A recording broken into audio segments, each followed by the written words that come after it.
right, let's go and go over these problems that I gave you for extra practice. Rectangle is a base of 36 inches, altitude of 2 feet, find the area. Really straightforward. Just start with the formula, R equals BH. Tells you the base is 36 inches. It tells you the altitude's 2 feet. Wait a second. Feet, inches. You can't do that, right? Either make this 3 feet and get 6 feet squared, or make this 24 inches and make that, whatever 36 times 24 is, 864 inches squared, I think is right. And let me get my calculator and double check. Be ashamed to be wrong. 36 times 24, yeah, 864 inches squared. For the second problem, it says two rectangles. All right, that means R is to R prime. Now, not A is to A prime as S squared is to S prime squared, because we don't know that these rectangles are similar, right? But I do have two rectangles. R is to R prime, as BH is to B prime H prime. And so if the rectangles are a ratio of 5 to 3, then that's the ratio of their areas. That's the ratio of the R to R prime. Base and altitude, the first 8 inches, 5 inches. Base of the second, 6 inches, and we're finding the altitude of the second. You could do a little bit of reducing with the 6 and 8, but you know what? I found that a lot of you accidentally start trying to cancel stuff this way. Oh, it's all within one fraction or ratio that you could reduce. Let's just not reduce. Let's just cross multiply. 5 times 6 times H prime is 30 H prime. 3 times 8 times 5 is 120. And we'll find H prime to be 4 inches. Again, your calculator can do a lot of the work for you, so maybe don't reduce. Though it does make math a little easier to do in your head, maybe not worth the risk in some cases.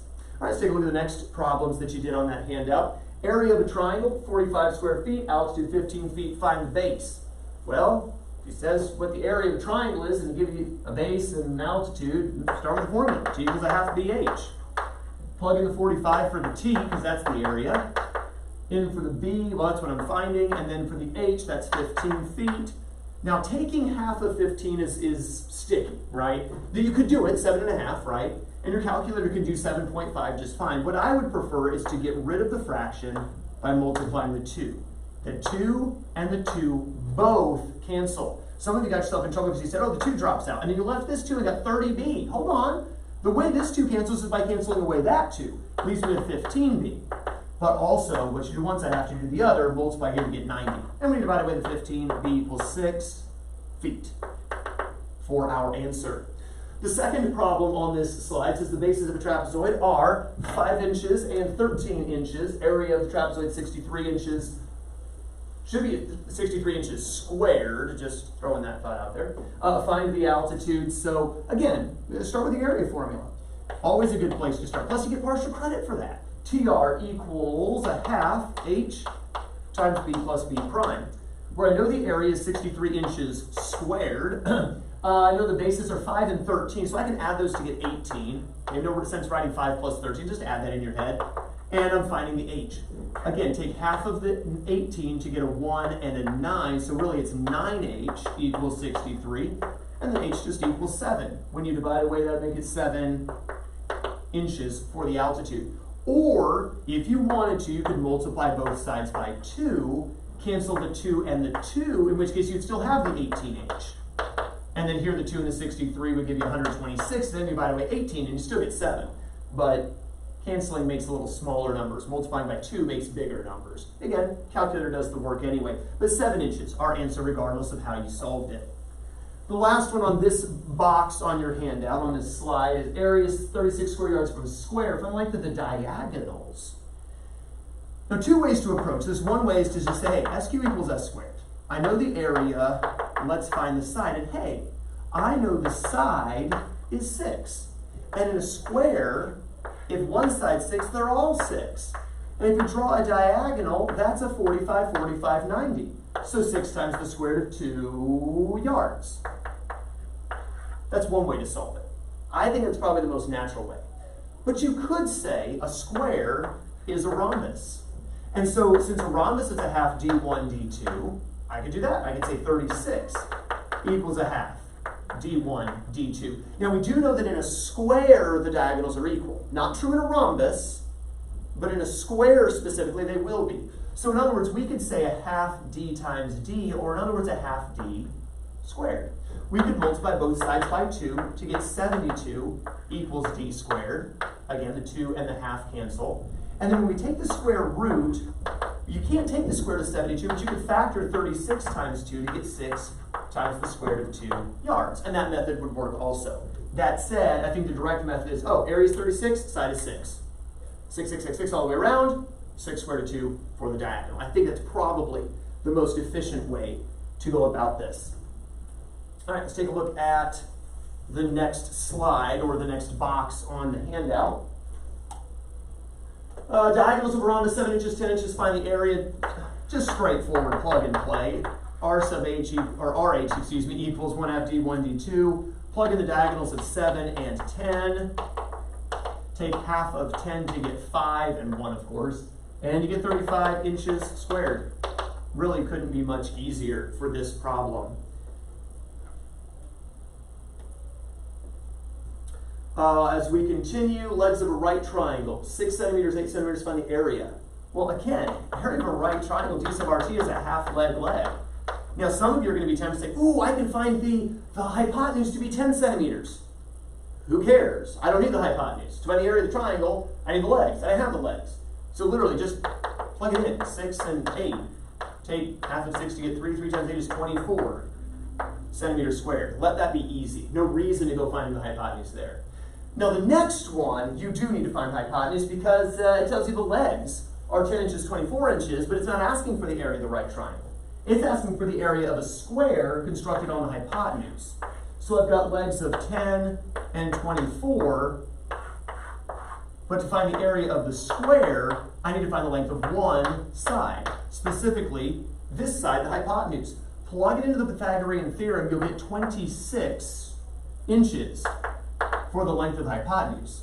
Side squared is the area of the square, 676 inches squared. Our answer for this last problem on the slide. And the last slide on the handout has these 3 problems. Perimeter of a square is 32 inches, find the area.